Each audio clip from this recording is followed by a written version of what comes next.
This is second map, mind you guys. The first map was Training Grounds. It was Incontrol's map pick. It was a hot 5-0 with in-game taking over the lead. And now as we move into Vasgar, there's nothing scarier than playing in-game on a map like Vasgar, a map that they've kind of held their own on, and they've really made a name for themselves on this very map itself. And I think it really set a testament because each player can hold their own, and they love to hit those rotations. They're not scared to go out on their own.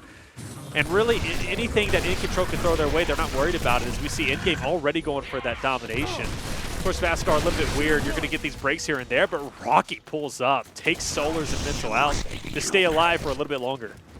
Yeah, keeping his team in this round, but endgame with just an overwhelming lead. Look at the points they're continuing to gain as Incontrol hasn't had a single hill cap for quite some time.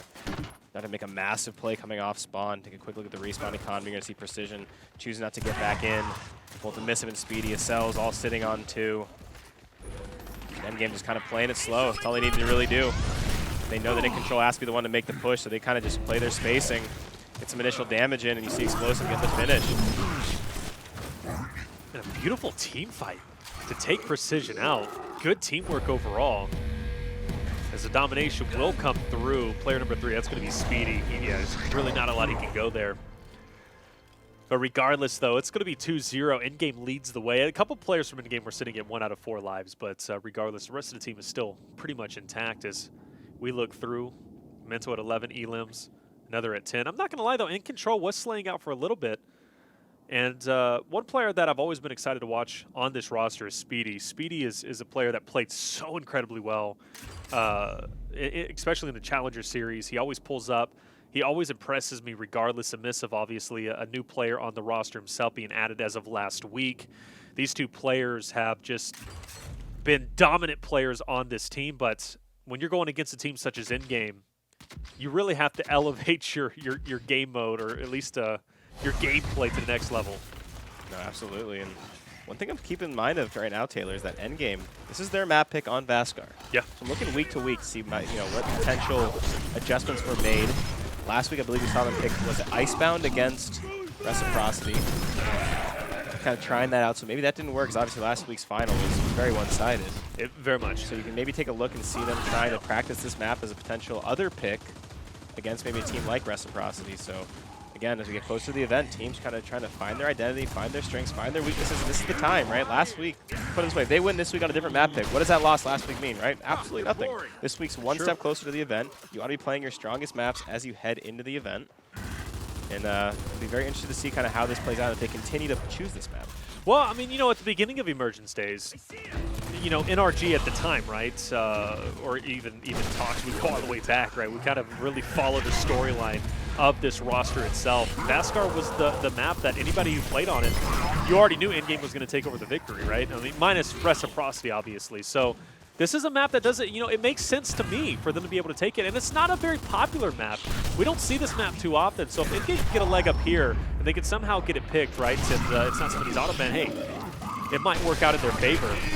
But I wanted to point something out. Mental currently has 0 out of 4 lives as Precision. That was 4? He wiped out 4 players initially whenever you were talking earlier. I know I held up the 4 to you. 4 players dropped on the side of in-game. Precision just did the same exact thing, and the cherry on top, Mental gets dropped as well. That's a 5v4. In-game, they're going to lose this round most likely. Back-to-back 4 pieces coming in from Precision. Of course, a player that's been very, very impressive throughout the Challenger Series, kind of one of the next up-and-comers from the looks of it, at least so far. And that's why Speedy chose to play with him. He said this is kind of potentially the next wave of very, very strong players in Gears 5. You could have proved that against some of the best competition of all time. On the second wave, though, Taylor, you mentioned Incontrol, potentially grabbing some control back. Here comes Endgame. Already looking to get another full wipe. You're going to see Mental permanently out of this round. So Incontrol have their work cut out for them. They have a lead. At least they had one. Endgame's chopping away at it, but Endgame are going to be a little underhanded. See if Incontrol can kind of rise up to the occasion and win this round. They're supposed to win in a 5v4. And Precision, once again, no respect for in-game. Just walks up into the face of Praise, takes him out. Emissive follows up with Solars. Because then the last player is going to be Explosive, at least going through the mid. And some shots will, in fact, soften him up a bit. That's going to be okay. Incontrol taking A and B for themselves. Now, in-game rotating all the way around. It looks as if they have A in their line of sights. We'll see if they'll be able to retake that for themselves. But as you know, Vasgar, it's just constant rotations. It's so hard to get a domination. It happens occasionally, but this next battle is going to be a big one. You have Summons, who's 0 out of 4, who, by the way, just dodged a drop shot. That would have been absolutely devastating. But regardless, it's going to be the end result of Precision once again. But as he drops down, Acel's Precision now gone. You have Summons and Mental now gone. It's a permanent 3v3. Now Speedy's getting pinched from a couple different angles. You're going to see Explosive starting to approach with that pistol. While Incontrol still do have a couple of the objectives, of course, like you mentioned, endgame does have numbers at least momentarily. You have to make a big split push. I don't know if anyone gets to B in time, so despite the absolute mayhem, this could potentially be an Incontrol round. Can anyone get over to B in time? You're going to see a couple players making their way over. If they can jump on this hill in the next couple seconds, they might get it, but I don't think anyone's going to be there. Speedy plays the defense he needs to play. Incontrol do now get on the board. Jeez, that was close, though. They had maybe, what, a couple more seconds? Oh, well, they win that 2v1, and that's probably the hill. Yeah, well, Incontrol was sitting at 2 players, I think, alive in total, right? There was 3 players dead. Yeah. I'm pretty sure it was Cells. I think each team had 2 players permanently out. 2 players, and then I think Incontrol towards the end had 3 players out. So that's scary to think of. Both teams, I mean, it's been an absolute bloodbath, and now we go into the 4th round, the shortest respawns, and you know, I have a hunch that this is going to end either in a domination or B, in a total team wipe, because players are just going to run out of respawns in general. And that fight for the drop shot is going to be oh so important. As things just got a little bit more interesting. Long shot is going to be placed. That's why I love this map, is because I love seeing snipes take place here, right? The long shot, we don't see it too often at all. No, definitely. It's one of the most fun weapons to watch, and it's always been across the entire Gears franchise. And we definitely saw it, yeah, less and less when it came to escalation. So love seeing it on Vasgar. Of course, these players are going to be fighting over for that drop shot. Summons gets the first blood and becomes explosive with the follow-up. Now Solars finds himself with that drop shot. The members of Incontrol, they need to start running because that thing has a lot of potential. As a very clean initial so far underway in favor of endgame. I took a look, Taylor, at the bans. So Incontrol did ban Exhibit. We obviously know how strong Endgame is on that Exhibit map. I mean, it feels like they lose it once every 30 days. The only team they lose it to is Reciprocity if they're going to lose it. And I think they might have lost to like Rise once. But in general, I mean, their percentages on that map are just out of control. Yeah. So teams are starting to realize that and try to ban that out. So if they can kind of get another good lockdown map on the board, you're seeing them kind of, at least seemingly in this match, experimenting with Vasgar. So far, so good. Kill feed remains red as a couple more players will drop off. And it's not the players you want if you're in control. That's Precision and Emissive. Rocky's going to be spawning back up on his last life. Meanwhile, in-game, last round, you know, we saw a lot of players on 0 out of 4. But, you know, in this case, it's not going to be the same situation. In-game is sitting pretty now in a 5v3 situation. Rocky, he goes down, and once again, it's going to be a 5v2. And the pressure is going to be a little bit too strong. You have the sniper in the hands of Mental. Solars, I do believe, still has one more shot in his drop shot. And as this round progresses forward, you know, you need to be watching out for that. Acel's is, in fact, going to be brought down to low health, but I'm not going to lie, he's holding his own. My goodness. Acel's comes through. Solars and Explosive. We'll see you later, but eventually he's going to be chunked himself. And just a little update as well, Rocky drops off. So that's 3 players permanently down. It's a 5v2. And that only means one thing, in-game. They're going to tie, or at least they're going to take a 3-1 lead going into the second half. Yeah, and you can kind of tell they're sort of almost just trying to farm out these last players. Speedy's going to be put in his last life. Acel's now going to be on his last. And Speedy spawns back in, but the trip cap is underway. He doesn't get there in time. Endgame begin to pull away now on their map pick.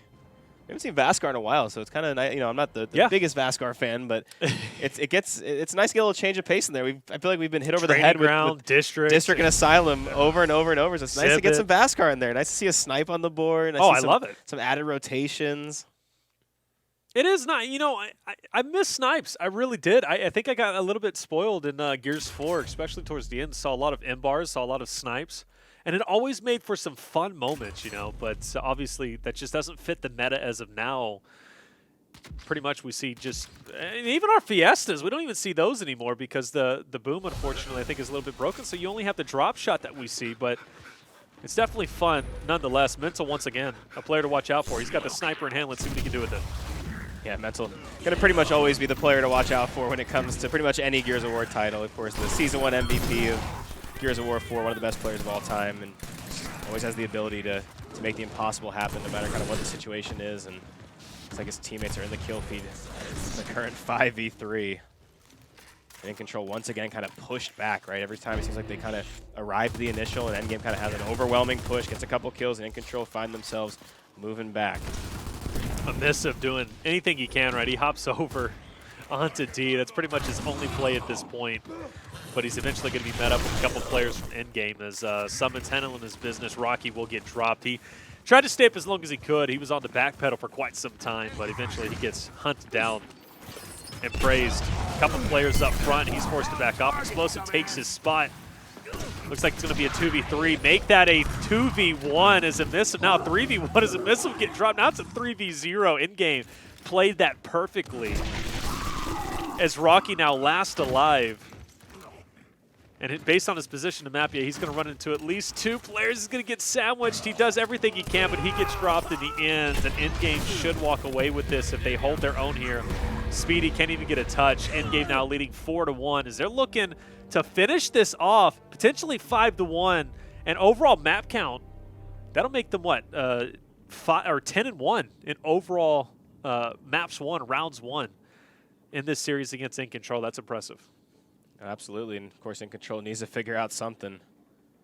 Every time that basically these initials go underway, right, Endgame just applies so much early pressure, and Incontrol has been kind of forced to just basically back roll. Like that's almost like the default now, right? Kind of, you know, show up to the fight. Usually it's, like I said, Mental with the sniper. Obviously Explosive gets up in there, and next thing you know, you're seeing 3 members on the COG team hitting that back roll and kind of just trying to save their own lives. And that drop shot, of course, no matter what map it's on, that drop shot's going to command so much attention from both teams. So you know the fight's going to go down there unless you do the Fiesta strategy, right? Unless you chuck, I thought we were going to have it. I saw you chuck a boom shot somewhere else. Crater. Yeah, I mean, that's going to basically be where the fight goes down early. I thought they were playing around with Center. I was like, hey, maybe we're going to have a Fiesta. Because that's about, you know, I was about to say, spam that emote in chat because they don't get to use it anymore. It used to be one of our most popular ones. Now it's kind of fallen to the wayside, unfortunately. Precision opens up onto Solars. Eventually he'll be finished off as the Cells will try to get something going himself. A couple players on both sides will in fact be dropped, but in the end it is in fact going to be in-game with the man advantage of Speedy. Gets dropped to all fours, eventually finished off. Emissive now last one standing alive, and Summons is looking right at him. He doesn't even go for the drop shot, goes for the chunk. Precision spawns back up, but once again, another impressive initial for in-game. Yeah, I mean, they started off a little better, right? They got a couple kills in there early. I believe they did get Explosive, but like I said, in the end, man, Endgame, they just flooded the players down there, and you saw Summons just kind of outplaying that player over cover. Endgame continues to just push forward over on the Incontrol side of the map. You're going to see them slowly making their way over towards D. The 3 remaining players of Incontrol trying their best to just defend as long as they can, give their teammates some time to spawn back in. But now Endgame is hitting the hill from every single angle possible. They're pushing from the front, they're pushing from the back, they're pushing from the side. Emissive tries his best to wall bounce around, weather the storm, but just the pressure is so fierce from Endgame. Summons with a cherry on top, pulls right up with the drop shot, and now Rocky finds himself fighting 2 members of the Swarm team for at least the opportunity to grab that touch, the opportunity to get his teammates back involved. Speedy's going to be there, he's going to get it down. The Endgame is there, they have the revives, and they continue to just farm these players over on this D hill. Yeah, and it's like, how many bodies can you continue to throw? Well, Incontrol has to do as much as they possibly can. As Explosive comes from the back, takes Precision down. Cells now will get dropped himself. Explosive's finding another angle. My goodness, this man is unstoppable as he just lights up the kill feed along with Mental. Finally, Emissive will get the drop on Explosive, but the damage has been done. Precision on his last life. In-game still playing around with the domination. Summons will join into the mix himself, missing a couple of shots. He gets dropped. And lo and behold, Incontrol, believe it or not, stays alive, but for how long? 4 players on 0 out of 4 lives. Yeah, we're on the 2nd round of this half right now, and now all 5 players find themselves on not only their last respawn, but their very last life. Any player that is taken out here will be permanently taken out of this round. So if you're Endgame, you're pretty much just not getting 5 wiped. You're pretty much just playing the slow game. Of course, you have the 2 hills. Incontrol still hasn't even eclipsed the 100-point mark yet. Summons grabs the drop shot just in case these kills aren't enough. The endgame will finish off the series 2-0 of dominant performance over on Vasgar. 10-1. Moving on to the second round. Impressive stuff from Endgame. It's something I think we expected, but I wanted to see a little bit more from Incontrol. I'm not going to lie, they had a couple of good moments. At least in my opinion, I'm looking at Speedy, right? I'm looking at